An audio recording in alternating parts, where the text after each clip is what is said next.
अस्सलाम वालेकुम dear friends and students, this is Adil Ejaz Ahmad. Dear students, आज के लेक्चर में हम डिस्कस करते हैं सेकंड लाइन ऑफ डिफेंस। जैसे पिछले लेक्चर में मैंने सेकंड लाइन ऑफ डिफेंस थोड़ा सा डिस्कस किया। सबसे पहले जैसे मैंने बताया है कि innate immunity and adaptive immunity. तो मैंने इनेट इम्यूनिटी स्टार्ट किया। इनेट इम्यूनिटी में दो लाइन्स मौजूद हैं, first line of defence and second line of defence. First line of defence system में मैंने डिस्कस किया तीन चीज़ों को। इनॉर्टिकल बैरियर जिसमें स्किन एंड म्यूकस मेम्ब्रेन था, फिर उसके बाद फिजियोलॉजिकल बैरियर जिसमें टेम्परेचर, पीएच एंड एंजाइम्स मौजूद हैं, और उसके बाद जो बायोलॉजिकल बैरियर उसमें मौजूद था नॉर्मल फ्लोरा। फिर second line of defence system मैंने स्टार्ट किया। Second line of defence system में मैंने ऑलरेडी थोड़ा सा डिस्कस भी किया पिछले लेक्चर में। तो उसमें सेकंड लाइन ऑफ डिफेंस में जो मौजूद है चार चीज़ें मौजूद होते हैं। इसमें कुछ स्पेशलाइज्ड वाइट ब्लड सेल्स मौजूद होते हैं। उसमें मैक्रोफेज है, एक white type white blood cell का। दूसरा जो एनके सेल्स जिसको हम नेचुरल किलर सेल कहते हैं, और न्यूट्रोफिल्स हैं, वो भी एक type of white blood sales है। फिर उसके बाद जो है इन्फ्लेमेशन है, फ्यूअर है, और कॉम्प्लीमेंट प्रोटीन है। तो मैंने थोड़ा सा वाइट ब्लड सेल्स एक टाइप डिस्कस किया पिछले लेक्चर में, मैक्रोफेज। आज हम डिस्कस करते हैं सेकेंड लाइन की जो वाइट ब्लड सेल्स मौजूद हैं, वो है न्यूट्रोफिल्स एंड एनके सेल्स। उसके बाद आने वाले जो लेक्चर हैं उसमें हम कॉम्प्लीमेंट प्रोटीन को डिस्कस करते हैं, इन्फ्लेमेशन एंड फीवर को डिस्कस करते हैं। तो आज जो दो टाइप्स रह गया, न्यूट्रोफिल्स एंड एनके सेल्स, तो हम इसको डिस्कस करते हैं। Dear students, neutrophils second type of white blood cells हैं, बहुत अहम रोल अदा कर रहा है इम्यूनिटी में। जब भी कोई पैथोजन बॉडी के अंदर इंटर हो जाता है, सबसे पहले जो वाइट ब्लड सेल पहुंचता है वो कौन सा सेल है? न्यूट्रोफिल्स है। It is the type of white blood cells like a macrophage destroy pathogens by phagocytosis and release in lysozymes chemical that kill the other bacteria। एक टाइप है white blood cell की, जैसे macrophage एक type था। मैंने discuss किया कि macrophage सबसे बड़ा सेल है व्हाइट ब्लड सेल का, जो है इंगल्फिंग कर रहा है, पैथोजन को डिस्ट्रॉय कर रहा है। वो एक बिस प्रेजेंटिंग एंटीजन प्रेजेंटिंग सेल भी है। ये भी सेम उसी तरह एक टाइप है जो पेगोसाइटोसिस के जरिए से पैथोजन को इंगल्फ करता है एंड रिलीज लाइसोजाइम्स, और जो लाइसोजाइम्स और केमिकल्स को रिलीज करता है that kill the other bacteria. उसके आसपास जो नेबर्स बैक्टीरिया मौजूद होते हैं, उसके सेल्स में जो मौजूद होते हैं, नेबर सेल्स में जो इन्फेक्टेड सेल्स है, उसको भी उसके ऊपर या बैक्टीरिया है, एंटीजन है, उसको भी क्या करते हैं? किल करते हैं। Most abundant white blood cells, सबसे ज्यादा मिकदार में जो मौजूद होते हैं न्यूट्रोफिल्स ही मौजूद हैं, और इसके टोटल बी यानी टोटल ब्लड सेल्स जो है, जिसमें टोटल ब्लड सेल की जो मिकदार है उसमें न्यूट्रोफिल्स का कितना है? 50 to 60% मौजूद है। Short life span after killing the pathogens, इसका टाइम बहुत शॉर्ट है। डिस्टेंस अगर आप लोगों ने देखा है कि अगर आपकी बॉडी का कोई जगह जो होते हैं इंजर्ड हो जाते हैं, जख्म लग जाते हैं उसको, फिर उस खुद ब खुद ठीक होना शुरू हो जाते हैं। फिर उस जगह में थोड़ा सा स्वेलिंग आ जाता है, उसमें पस जमा हो जाता है। ऑलरेडी वो खुद क्या है, वो पस जो होते हैं वो न्यूट्रोफिल सेल्स हैं, वो क्या करते हैं, वहां पे जो पैथोजन मौजूद है उस पैथोजन को डिस्ट्रॉय कर देते हैं, और उसके बाद फौरन, क्योंकि इसका लाइफ जब वो पैथोजन को किल कर देते हैं, इसका लाइफ फिर बहुत कम होते हैं। आफ्टर किलिंग ये खुद क्या हो जाते हैं? डेड सेल बन जाते हैं। तो वो डेड सेल जो इन्फेक्टेड एरिया है, जहां पे पैथोजन मौजूद है, जहां पे इंजरी हुआ है, वो इस एरिया में ये जो न्यूट्रोफिल्स डेड सेल्स हैं वहां पे जमा हो जाते हैं। ठीक है, तो इसकी वजह से स्वेलिंग पैदा हो जाते हैं, फिर वो जगह टिक हो जाता है। तो इसका जो लाइफ है आफ्टर किलिंग बहुत कम, शॉर्ट लाइफ है। Dead neutrophils are collected at the site of infection, जहां पे इन्फेक्शन हुआ है उस जगह पे कलेक्ट हो जाता है। फंक्शन क्या है इसका? Engulfing, killing the bacteria, engulf कर रहा है बैक्टीरिया को, और ये बिस प्रेजेंटिंग एंटीजन प्रेजेंटिंग सेल भी है। ये किसी बैक्टीरिया का जो एंटीजन है उसको प्रेजेंट भी करता है, ताकि जो टी सेल है, ताकि एडॉप्टिव इम्यूनिटी है वो भी एक्टिव हो जाता है। इसका जो स्ट्रक्चर है, तो उस स्ट्रक्चर को देखिए, इसका स्ट्रक्चर इरेगुलर शेप है, और इसमें जो न्यूक्लियस है, एक पॉइंट याद रखें, इसमें जो न्यूट्रोफिल्स में न्यूक्लियस है, ये न्यूक्लियस मल्टी लोब न्यूक्लियस है। मल्टी लोब, इसमें 3 लोब्स मौजूद होते हैं न्यूक्लियस में। बाकी जो सेल्स है उसमें लोब्स नहीं होते हैं, लेकिन एक और सेल है जिसमें बाई लोब्स मौजूद है, वो भी मैं बता दूं कि कौन सा सेल है। लेकिन इस न्यूट्रोफिल्स में मल्टीपल लोब्स हैं, यानी 3 लोब्स मौजूद होते हैं। इसमें ये ग्रेनुल्स हैं, इसके अंदर ग्रेनुल्स भी मौजूद हैं, ग्रेनोसाइट्स सेल्स हैं। इसमें लाइट ग्रेनुल्स मौजूद, इसका जो ग्रेनुल है इसके अंदर वो लाइट कलर के मौजूद होते हैं। ठीक है, और पेगोसोम्स और लाइसोसोम आप लोगों को मालूम है कि एक ऑर्गेनेली की तरह है, ऑर्गेनेली साइटोप्लाज्म में मौजूद है।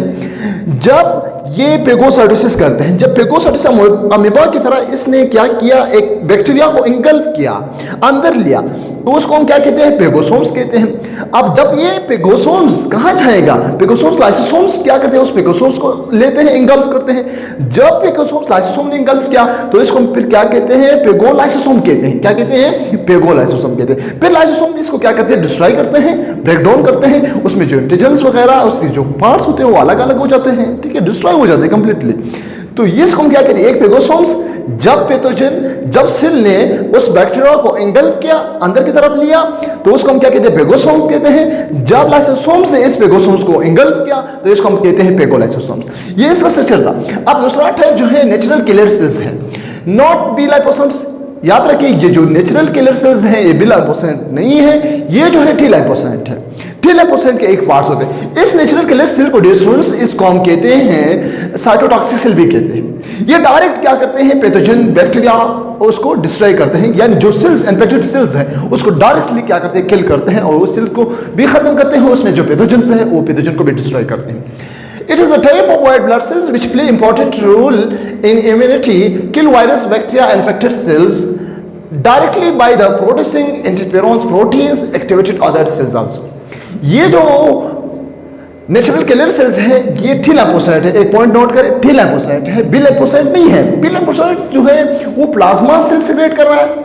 प्लाज्मा सेल भी क्या करते हैं, एंटीबॉडीज बनाते हैं, एंटीबॉडीज प्रोड्यूस कर रहा है। ये टी लाइपोसाइट है, ये जो वायरस बैक्टीरिया इन्फेक्टेड सेल है डायरेक्टली उसको क्या करते हैं, किल करते हैं। किस चीज की वजह से, producing of interferon protein.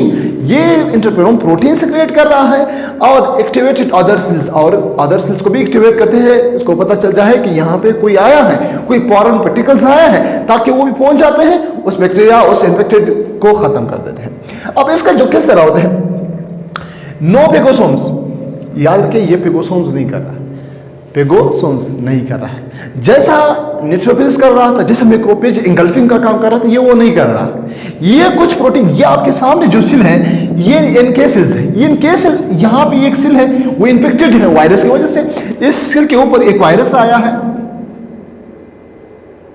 Virus ये सिर्फ कंप्लीटली इन्फेक्टेड है, ठीक है, डिजीज इसमें काज हुआ है। तो ये सेल क्या कर रहे हैं, नेचुरल किलर सेल्स क्या कर रहे हैं, इसको हम साइटोटॉक्सिक सेल भी कहते हैं। ये प्रोटीन सिक्रेट कर रहे हैं, प्रोटीन बना रहे हैं। वो प्रोटीन जाकर इस सेल को क्या करते हैं, वर्स कर देते हैं, लाइसिस करवा देते हैं, इसका कंप्लीट इस सेल को भी खत्म कर देते हैं। और सेल के अंदर जो पैथोजन है, जो वायरसेस है, बैक्टीरिया है, उसको भी डिस्ट्रॉय कर देते हैं, खत्म कर देते हैं। और वहां पे जो लाइसिस होगा वो एक एंजाइम की वजह से, प्रोटीज एंजाइम जो होता है।